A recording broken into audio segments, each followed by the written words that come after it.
Hello, I'm Maddie Leeming. And I'm Kylie. And today we are here with Sergeant Shields of the UAPD, and we wanted to talk to him about campus safety here at the U of A and get his insights on it. So thank you for speaking with us today. You're welcome. So we have just a few questions for you. All right. The first one would be, would you say from your experience that the U of A has incidents of racial harassment or gun violence, and how frequently do you see these? Okay, so we have a myriad of different crimes that happen on campus, right? I would love to say that we are crime-free, but that's not the case.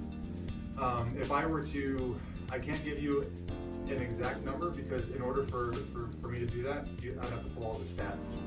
So if you wanted an exact number, we could get with our record section and you can pull all of that. If you're asking for my opinion, based on my experience, I would say that those incidents are relatively low in terms of our campus community and our surrounding agency. Okay. And the second one is currently your way of dealing with the UA alerts is like, that's the way of you guys telling everyone what's going on around campus. Some say that these alerts take too long to distribute information to everyone. Is there any other alert system that you guys have? So currently, right now, no, there is not. So our UA alert system is the only system that we have to try and push out any information on ongoing criminal activity. With that being said, our U alert system is also attached to our Facebook and our Twitter. So that could be another means of finding out what is going on around campus if something like that happens. But that's only if you follow us on that. We do have RSS feeds. It's basically like a bar that will kind of flash across and it will give you a message. We have one of those in the main library, the ILC, and the student union. They're in the process of trying to get most of those in classrooms, but it all depends on funding. Okay, that's good to know actually. And then third one. Our next question is, do you believe that student support and feedback allows the UAPD to develop or improve on safety policies? We definitely do. We're constantly listening to our community members to try and we're trying to get better.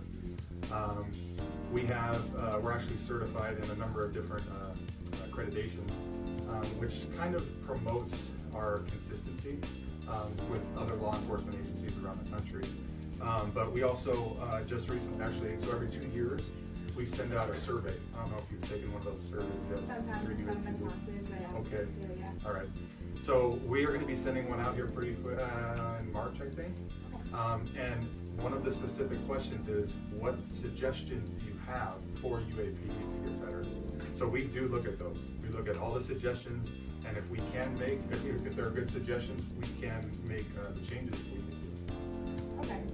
And with the recent racial hate crime that just happened recently in September, how do you feel UAPD's response was? Like, do you feel that your guys' response was appropriate to this situation? Like, did you guys do everything that you can to make students feel safe? And did you guys think that you reacted the way that you said? Okay. I guess my follow-up question with that is, how do you know it was a hate crime? Yeah. It was all around. It was basically what we got from emails saying it was like a racial incident. Okay. So that's what we knew from it. Okay, because right now, UAPD, we still don't know if it's a hate crime or not. Oh, okay. So we get that. Yeah. You know how some person says something and then kind of rumors go around and then, Yeah. oh, well, it was definitely a hate crime, and right now it's. Yeah, and we know don't they even didn't that. release that information because it's still like Right. kind of private, you know. But Yeah, some of it's still ongoing, so I can't comment too much on it. Okay. But basically, what I can tell you is that there is no Arizona revised statute for a hate crime, right? Okay. We can't say, okay, you committed a hate crime and you're getting charged for that. Okay, that doesn't exist. And we are actually, we're state police, right? So we're not in charge of determining whether or not something is a hate crime or not. That's for the federal government to figure out. Okay, so we will conduct our investigation, and then at the conclusion of that investigation, that federal entity will check and tell us whether or not they determined it was a hate crime or not. So we're not there yet. It's still ongoing. To answer the second part of your question, though, I think we did a wonderful job in investigating that particular circumstance. We were there within several minutes, and we were able to identify most of the parties involved, and we determined what happened. Okay. So our department actually went over and above on that particular case. Okay. Our next question is, do you feel that the student body and UAPD relationship is satisfactory, could be improved, or unsatisfactory, and why? So I feel personally, right, because I can't speak for everybody at this, Yeah. in each individual entity that we have here at U of A, or at UAPD. I think personally, because I do a lot of community outreach, we do a lot of the presentations and stuff like that around campus, and I think that our relationship is actually really good. I know that sometimes there's some criticism or comments, but those aren't necessarily all bad either, right? So I think we have a good working relationship with our community members, but like any relationship, it could always get better, right? So we're always constantly trying to improve, and sending these surveys out and responding to our community members when they have questions and try and clarify things is one way to do that. Okay. And then just two more. So this one is, what is your number one value on the safety around campus, and what holds you to that every day? Well, so obviously we want to try and keep our community members safe, right? We're trying to keep our community members safe and save property, right? These are our main goals, right? And in order to do that, there's a number of different ways that we can do that. On a day-to-day basis, like a standard patrol officer, they go out and when they come into work, they go to a briefing, and their sergeants will tell them what has been going on the last day, the last 2 days, the last week, and if we recognize any type of consistencies or anything like that, or what's the word I'm looking for?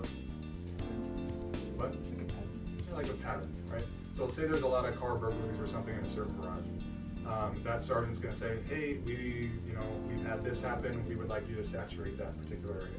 So I think our biggest thing is, with those particular circumstances, is trying to saturate those areas to make sure that our community is safe. But ultimately, like with the question that I answered before, is we want to try and just keep our relationship with our community in good standing. And I think if we do all of those things, then we will. Okay. And then our last question is, how do you feel about the amount of UA alerts that go out, such as us receiving one about once every 3 weeks? Do they concern you? It seems that way, doesn't it?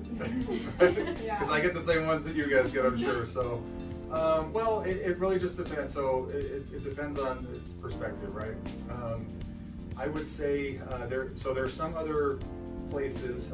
It may not be called a U alert, but their version of it, they might send out one of those for like a beehive in a certain area, right? Or things of that nature.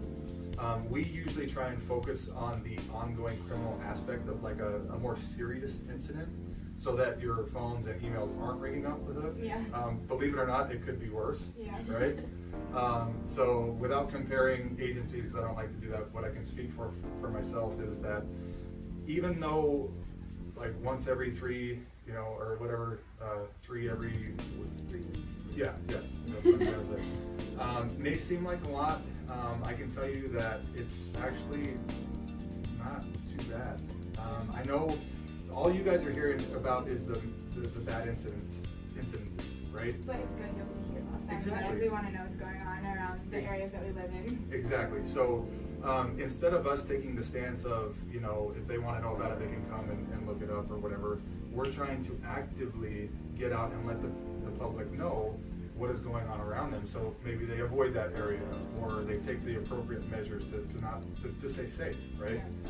You said it took a while for us to get those out, right? I don't think I addressed that in the last one. So the reason why we try and go as quickly as we possibly can, right? So we'll respond to a scene because we get dispatched to whatever it is. We will go there. If we can't just put out what was dispatched to us, because we have to go there and figure out, is that what is actually going on? You don't want to release false news. We want to be as accurate as we possibly can. Okay, and in order for us to do that, it may take a little bit longer for us to get that out. But like I said, we want to try and get that information out as quickly and as accurately as possible, because if we don't, then those other rumors start to spread. Yeah. All right. All right, well, great. Oh yeah, I mean, and that's just it. So jurisdictionally, for those incidents that you were talking about, they were within our planning boundary, but there are still areas within our planning boundary that we don't cover, right? That are under the TPD's jurisdiction. Yeah. So most of these incidents have been happening on that border. So you know, as much as we want to say, you know, this isn't our area, because it is. Yeah. But technically, those calls, they weren't ours. Yeah. Right. So that was just us working in conjunction with TPD, so that we could get that information out for you guys. Okay. Right. So and we'll work with them. Right. And we've actually located one of the suspects for them. Really? And stopped them, and then they came over and was like, okay, that's the person, and then they assumed the investigation from there. So most of the stuff is basically we're assisting other agencies. So and they're kind of right on that border. Yeah. So, but yeah, so do we have to send out a U alert for that? No, maybe not. But we're gonna err on the side of caution so that you guys are safe, so that you guys know. Yeah. Okay. And thank you for keeping us safe and everything. Oh yeah, no problem. No, it's a pleasure. I mean, I like to end it with, so crime prevention, we have a motto or whatever, is a shared responsibility, right? So we try and tell all the students, faculty, and staff is if they see something suspicious to tell us, to say something. Yeah. So that we can determine whether or not criminal activity is occurring, and we can make those contacts, right? Keep this area safe. Okay. Awesome. Well, we appreciate you answering our questions today. Yeah, no problem. And we thank you for watching, and we hope that you learned something.